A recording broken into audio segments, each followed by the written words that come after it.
Hey everyone, Gil here at graymanprepping. On this episode of Your Prep for Today, I want to talk to you about, I want to talk about something I usually say at the end of my videos that a lot of people are missing because they don't watch the video to the end. Because there's interesting information at the very end. All right. Usually, for the most of my videos, I end it with, stay happy no matter what life throws at you. Stay safe. Don't do anything foolish. Keep adding to your preps: water, food, medicine, clothing, and skills. That's what I want to talk to you about today. Skills. Learning new skills.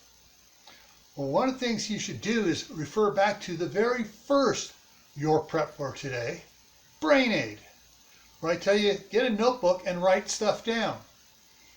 Start, it doesn't have to be a big notebook, one of those little pocket ones, or even on your computers, your cell phones, your pads, whatever, in the little note section. Oh, I need to think about learning this skill here and write that skill down. Skills are things that you use when you need them. You know a bunch of skills already, but probably, I'm going to give you an example here. Boy Scouts. The first merit badge we try to get the boys to take, and it's required for a bunch of other merit badges. You can't get these other merit badges till you have this one particular one first.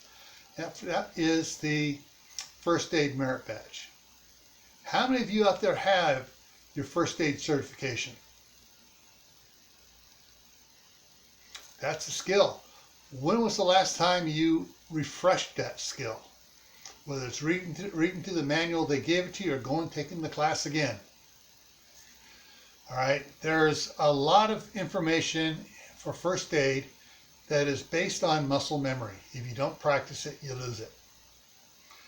All right, another skill I want to talk to you about is canning. And some of you preppers out there are going to start getting lost, like, wait a minute, prepping, this is canning? I'm supposed to be stockpiling food, not making food. Wrong. Because you can only stockpile so much food. And if it's Tawaki situation, there's nobody else producing that food for you to buy. You need to know how to do it yourself. So canning is a skill you need to learn. Another skill that's based before canning is gardening. Do you know how to grow the plants you need to grow to live? Now, even more preppers are going to go, what?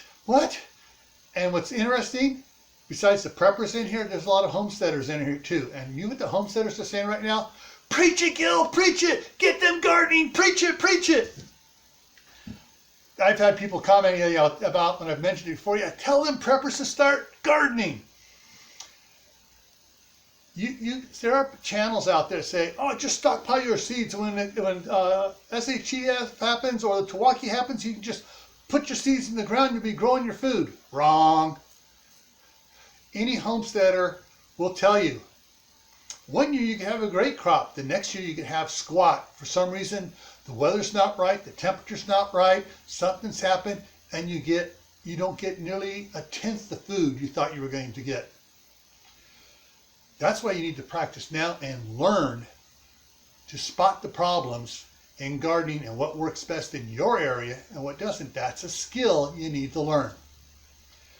All right, so we've done first aid, gardening, canning, sewing. Do you know how to repair your clothes?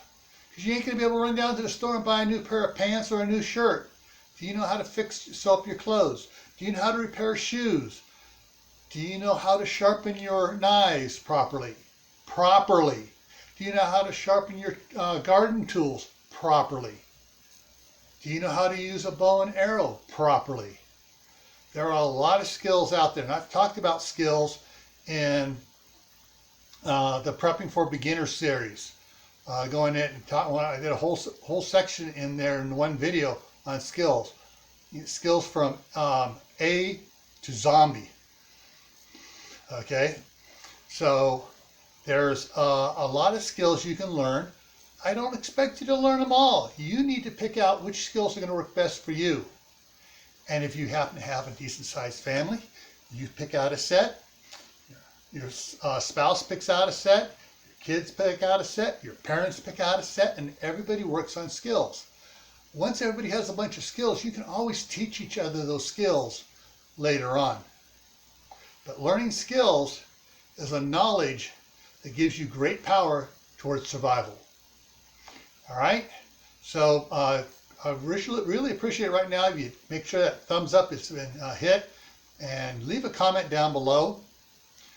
Also, if you're not subscribed to the channel, now's a good time to subscribe so you can get more videos like this notified to you. And what that is, you click that subscribe button, there's a little down arrow, you click on that, and the top one says all. Click on all and you'll get notified for all the videos when I put them out. Doesn't mean you have to watch them, you'll just get a little those notification blips in the side of your computer screen there, and it's saying Grayman Prepping has posted a video, blah blah blah, and you can look at it.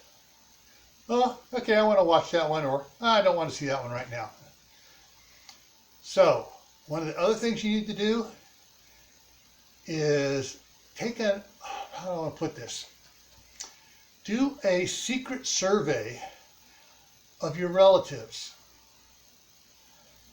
Which ones are preparing? Which ones are flaking out on you?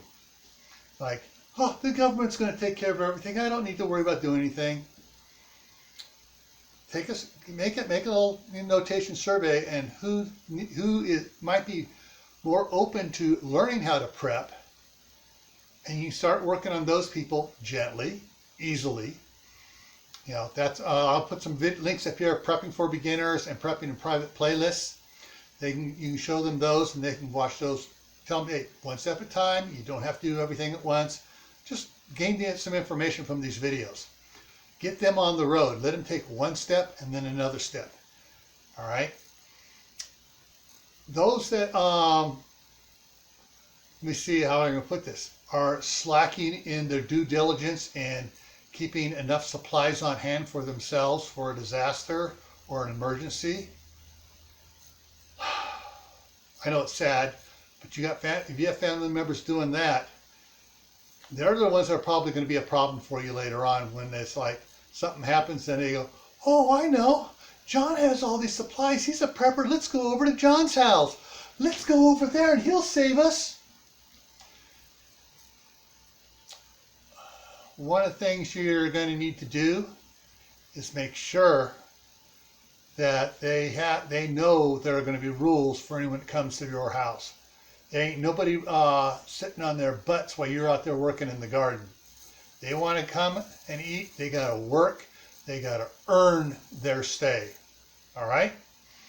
So with that, I'm going to put a little an end block here with some stuff on it, but you want to get these people prepared as much as you can so they don't take your stuff and you end up like this.